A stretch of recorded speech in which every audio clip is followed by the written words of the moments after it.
여러분이 부처님처럼 남의 마음을 볼 수 있는 타심통을 가지고 계신다면 어떠실까요? 사람의 속마음을 훤히 들여다볼 수 있는 능력 말입니다. 처음엔 참 좋은 사람인 줄 알았는데 나중에 가서야 그 사람의 본 모습을 알게 되며 후회하게 되는 경우 지금까지 한 번쯤은 다들 겪어보셨을 겁니다. 특히 요즘 시대에 자칫 사람을 잘못 만나면 돈도 잃고 마음의 상처도 크게 받기 때문에 그 사람의 진정한 모습을 빨리 알아채는 게 정말 중요합니다.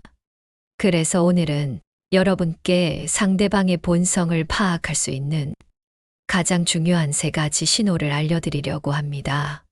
이 3가지만 잘 기억해 두셔도 앞으로 만나는 사람들의 사람됨을 정확하게 읽어내실 수 있을 거예요. 특히 마지막 3번째 신호는 절대 놓치지 마시고 끝까지 들어주세요. 정말 결정적인 힌트가 될 거라 확신합니다. 주제가 마음에 드는 분들은 좋아요 꼭 눌러주세요. 제가 영상을 만드는데 큰 힘이 됩니다. 바로 시작하겠습니다. 첫째는 가지고 있는 소지품을 보세요. 옷이 그 사람이다라는 말이 있습니다. 하지만 실제로는 옷보다 더 확실하게 상대방을 알 수 있는 방법이 있습니다. 바로 그 사람이 늘 지니고 다니는 소지품인데요. 생각해보면 옷차림은 의식적으로 신경 쓸 때가 많습니다. 예를 들어 우리가 결혼식이나 특정 모임에 가는 경우를 생각해보세요.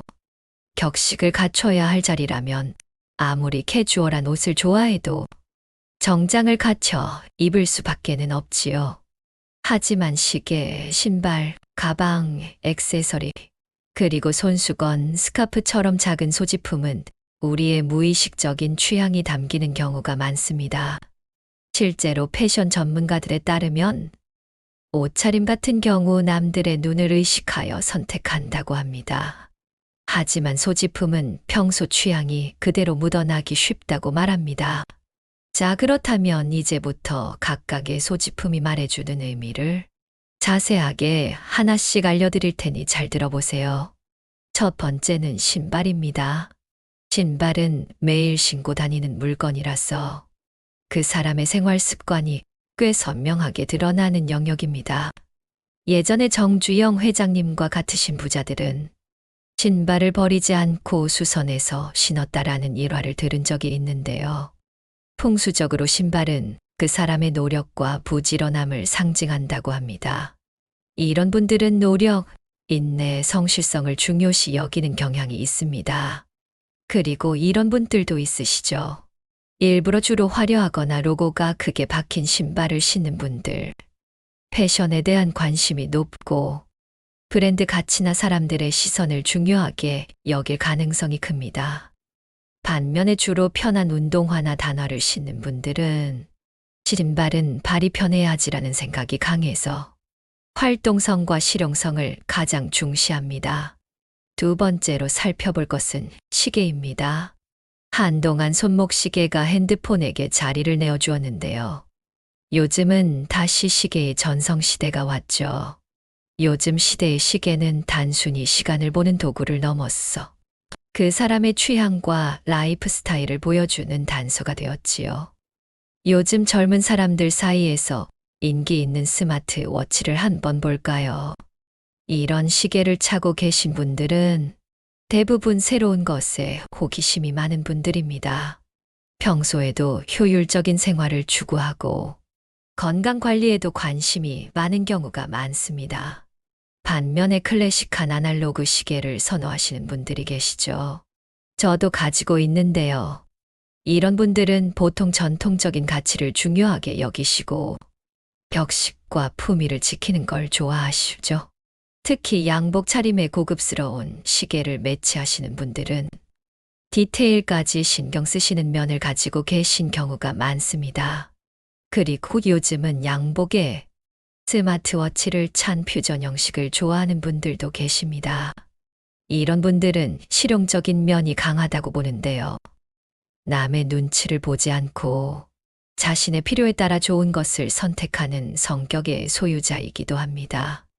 또는 단순히 손목에 무언가를 착용하는 게 불편하다고 느끼시거나 액세서리 자체에 큰 관심이 없으신 분들도 계시죠. 이런 분들은 대개 꾸밈보다는 편안함을 우선시하는 성격이신 경우가 많습니다. 세 번째, 액세서리입니다. 반지나 팔찌 그리고 목걸이 같은 장신구들은 물건이지만 그 사람의 취향이 꽤 솔직하게 드러나는 부분입니다. 액세서리를 자주 바꾸고 다양하게 시도하는 분들은 대개 패션에 센스가 있어서 기분이나 계절에 따라 옷차림을 바꿔 입는 걸 즐기는 편이고 사람들 사이에서 오늘은 어떤 분위기로 꾸며볼까 하고 고민하는 과정 자체를 행복해 하시죠. 반면에 액세서리를 거의 안 하는 분들은 있는 그대로의 자신의 모습을 소중히 여기는 단아한 스타일이라고 볼 수 있어요. 여러분은 어떤 스타일이신가요? 저는 단아한 걸 좋아합니다. 마지막은 가방입니다. 여성분들의 차림에서 가장 먼저 눈에 띄는 게 가방이라는 분이 있으신데요. 이유가 그 사람의 취향을 확 드러나게 해주는 물건이기 때문입니다. 여성분들은 보통 외출식 꼭 하나씩 메고 나가시죠. 브랜드나 로고가 크게 박혀 있거나 화려한 가방을 자주 메고 다닌다면 평소에도 개성 표현이나 과시욕을 어느 정도는 즐기는 스타일일 수 있어요. 반대로 무난한 디자인이나 단순하고 실용적인 가방을 선호하시는 분들도 계십니다. 이분들은 꾸미는 것보다는 실용성과 편리함을 훨씬 더 중요하게 여기시는 겁니다. 그리고 한 가방을 정말 오래도록 쓰시는 분들이 계시는데요. 이런 분들은 보통 두 가지 타입입니다. 하나는 익숙한 물건에 대한 애착이 특별히 강하신 경우고, 다른 하나는 실속을 중요하게 생각하시는 분들입니다. 새 것을 사느라 돈을 쓰느니 있는 걸 잘 활용하자는 생각이 강하신 거죠. 이처럼 신발부터 액세서리 그리고 가방까지 우리가 평소에 늘 지니고 다니는 작은 물건들 하나하나가 그 사람의 진짜 본 모습을 보여주는 단서가 될 수 있습니다. 하지만 여기서 한 가지 꼭 기억하셨으면 하는 게 있습니다. 단순히 이 사람은 고가의 화려한 소지품을 가지고 있으니 과시욕이 강하겠지. 이렇게 겉모습만 보고 완전히 그 사람을 판단하시면 안 됩니다. 대신 왜 이 사람은 이런 스타일을 좋아하게 됐을까? 이런 디자인을 고른 이유가 뭘까? 하고 한번 깊이 생각해 보시는 게 중요합니다.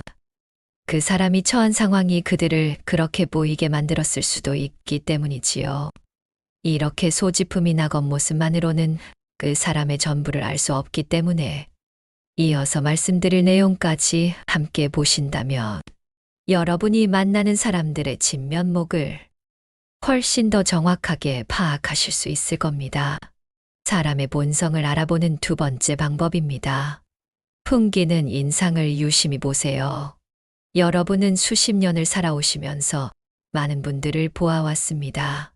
그래서 직감적으로 어느 정도는 그 사람에 대해 판단할 수 있는 능력을 가지고 계시죠. 이 사람은 믿음이 가고 저 사람은 좀 꺼림칙하다라는 이런 직감 말이에요. 여기서 말씀드리는 인상이란 단순히 외모만을 뜻하는 게 아닙니다. 그 사람의 눈빛, 표정 변화, 몸짓, 주변을 대하는 태도까지 모든 것을 포함한 전반적인 분위기를 말하는 거죠. 저는 특히 눈빛을 중요하게 생각합니다. 눈은 마음의 거울이라는 말도 있고 성격, 건강, 재능까지 알려준다고 하죠. 음흉한 눈빛을 가진 사람들을 아는데 대부분 거짓말을 잘하고 남을 속이는 사람이었습니다. 재미있는 심리학 연구조사를 하나 알려드릴게요. 프린스턴 대학의 알렉산더 토도로프와 자닌 윌리스 교수는 사람들이 얼굴만 보고 첫인상을 얼마나 빨리 형성하는지 실험했어요. 참가자들에게 낯선 사람들의 얼굴 사진을 보여주고 매력도, 신뢰도, 지능, 능력 등을 평가하게 했는데요. 사람들은 단지 0.1초 안에 첫인상을 형성했다고 합니다. 시간이 더 주어져도 첫인상은 크게 변하지 않았다고 하니 첫인상이 얼마나 중요한지 새삼 느끼게 됩니다.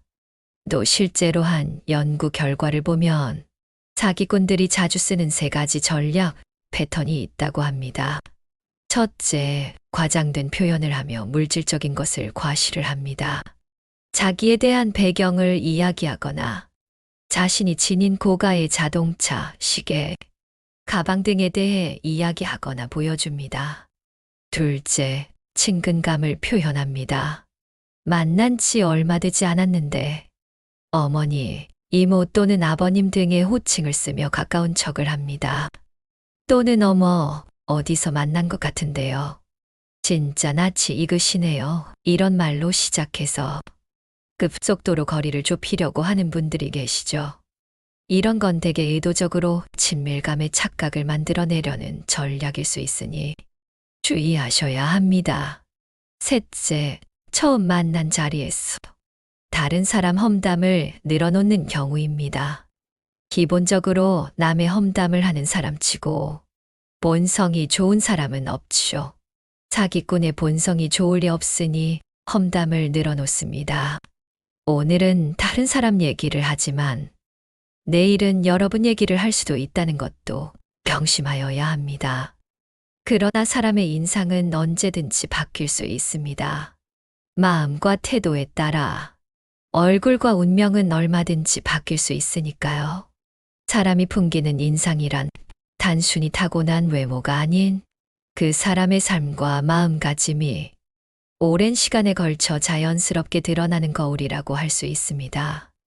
특히 처음 만났을 때 보여주는 인상과 태도는 그 사람의 본 모습을 가장 솔직하게 보여주는 순간일 수 있으니 이때 느껴지는 여러분의 직감을 가볍게 여기지 마시기 바랍니다. 사람의 본성을 알아보는 세 번째 방법. 가장 중요하면서도 결정적인 건 상대의 말투입니다. 여러분, 말이란 게 아무리 의식적으로 꾸미려 해도 습관적으로 나오는 말투는 숨기기가 어렵다고 하잖아요. 그런데 요즘은 교묘하게 칭찬을 합니다. 칭찬을 하고 그 사람이 칭찬에 감사하는 틈을 노려 사람을 조종하거나 원하는 일을 하도록 만드는 경우들이 있습니다. 겉으로는 전혀 나빠 보이지 않을 수 있습니다. 그래서 더욱더 말투의 숨은 의도를 파악하는 게 중요한데요. 특히 주의해서 보셔야 할 게 있습니다. 칭찬을 해서 기분을 띄우고 부탁을 하는 경우입니다. 이런 경우 거부하기 힘들죠. 거부하면 죄책감이 일어나니 그러한 심리를 노리는 것입니다. 얼마 전 실제로 있었던 제 지인의 이야기를 들려드리고 싶네요. 올해 67세인 친한 언니는 주민센터에서 하는 강의를 듣고 있었습니다. 워낙 활발한 성격이라 기타, 댄스, 노래 강습, 서예도 배우는 등 다양한 강의를 들었습니다. 그런데 어느 날 말끔하게 차려입은 50대 후반의 남성이 서예 동호회에 새로 들어왔습니다. 그리고는 언니에게 접근하여 누님뻘 되시니 앞으로 누님이라고 부르겠습니다. 그리고는 점잖으시고 기품이 있으신 분이셔서 서예를 배우시는군요. 너무 잘 어울립니다. 저도 누님처럼 기품이 있는 사람이 되면 좋겠네요. 처음엔 이런 말들이 기분 좋게 들렸다고 합니다. 게다가 이 남성은 매번 수업 때마다 간식도 챙겨와 회원들과 나눠 먹곤 했답니다. 한 달쯤 지났을까요? 어느 날 이 남성이 언니를 따로 불러서 이런 제안을 했다고 합니다. 누님, 사실 제가 토지 투자를 하고 있는데요. 이 토지는 앞으로 개발될 가능성이 100%라 누님에게 꼭 말씀드리고 싶었습니다. 그동안 저를 동생처럼 대해 주셨으니 제가 은혜를 갚아야 될 것 같아 누님에게만 말씀드리는 겁니다. 언니는 순간 이 남성의 말투가 전과 달라진 걸 느꼈답니다. 처음에 그 공손하고 부드러운 말투가 아니라 은근히 압박하는 듯한 뉘앙스였다고 합니다. 다행히 언니는 전에 비슷한 수법으로 친구가 사기를 당했던 걸 기억해냈고 이후 이 남성의 접근을 조심스럽게 피했다고 합니다. 나중에 알고 보니 이 남자는 일부러 고령자들이 많은 주민센터의 여러 동호회를 돌아다니며 사기를 쳤던 기획부동산의 직원이었다고 하네요. 보통 이런 사람들은 칭찬과 압박을 번갈아가며 구사했어. 우리가 이 정도는 들어줘야 하지 않을까 하는 마음이 들도록 만듭니다. 특히 나이가 많은 사람들은 달콤한 말에 쉽게 넘어가기 마련입니다. 그래서 정말 조심하셔야 하는데요. 의심이 들어올 때 대처하는 방법 3가지를 알려드릴게요. 첫째, 절대 즉흥적으로 결정하지 마세요. 누군가가 달콤하게 무언가를 권하거나 긴박한 사연을 들며 도움을 청할 때 그 자리에서 네 좋아요, 당장 할게요 하고 결정해버리지 마시고 반드시 생각해보고 연락드리겠습니다. 가족들과 의논해야 돼요. 정도로 말하며 시간을 벌어야 합니다. 상대가 정말 속일 마음이 없다면 알겠습니다 하고 기다려줄 겁니다. 하지만 사기가 목적인 사람이라면 이거 지금 바로 안 하면 기회를 놓치는 건데라며 다급하게 만들겠죠. 그럴수록 더욱 경계해야 합니다. 둘째, 주변 사람들의 도움을 받아 내용을 꼭 확인하세요. 우리가 연륜과 경험이 있다고 해도 세상에는 너무나 다양하고 교묘한 수법이 많습니다. 모르는 부탁이나 거래를 제안받았다면 꼭 주위 사람들과 상의해 보세요. 셋째, 본인의 직감도 무시하지 마세요. 사람은 살면서 스스로도 모르게 방어 본능이 발달합니다. 그래서 뭔가 이 사람 느낌이 이상한데 하는 마음이 나도 모르게 들 때가 있어요. 겉으로는 문제가 없어 보여도 마음이 계속 꺼림칙하다면 그것 이미 어느 정도는 위험성이 있다는 뜻입니다. 애써 그 예감을 회피할 필요 없습니다. 최악의 경우를 막는데 직감만 한 것이 없거든요. 이 3가지를 기억하시면 여러분은 적어도 큰 피해를 볼 확률이 훨씬 줄어들 겁니다. 제가 여태껏 겪어온 인생 경험이나 주변에서 일어났던 일을 미루어 보았을 때 의외로 아주 사소한 부분에서 충분히 상대방의 본 모습을 알 수 있었습니다. 앞에서 말씀드린 3가지. 소지품, 인상, 말투 이것만 잘 살펴보셔도 상대가 진정 믿을 만한 사람인지 아닌지 금방 알아낼 수 있습니다. 오늘 말씀드린 3가지를 보시고 혹시 이런 사람 무조건 피해야 하나 하고 걱정하실 수 있습니다. 하지만 모든 사람을 의심하고 경계하라는 게 아니라 큰 화를 입지 않기 위해 최소한의 안전장치를 마련해 두자는 것입니다. 공자는 군자는 위험이 닥치기 전에 대비하고 일이 생기기 전에 미리 생각한다라며 사전에 대비하는 것에 대한 중요성을 말씀하셨습니다. 손자 또한 미리 대비하고 준비하면 위험을 최소화할 수 있다는 의미에 싸우기 전에 이겨놓는 것이 최선의 전략이다라고 말씀하셨습니다. 이 영상을 끝까지 보신 분들이라면 앞으로 새로운 사람을 만날 때 잠깐만이라도 이런 생각을 해보시면 좋겠습니다.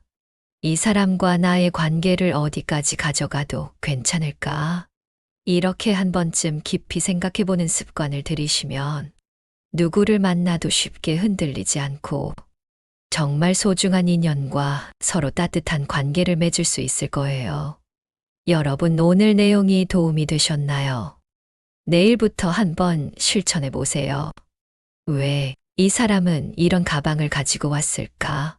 저런 말투를 쓰는 이유가 뭘까 하고 잠시 생각해 보는 습관을 가지신다면 여러분도 어느새 사람을 보는 안목이 훨씬 좋아져 있을 겁니다. 구독과 좋아요 잊지 마시고 다음에도 여러분의 삶에 도움이 되는 이야기를 들고 다시 찾아뵙겠습니다. 감사합니다.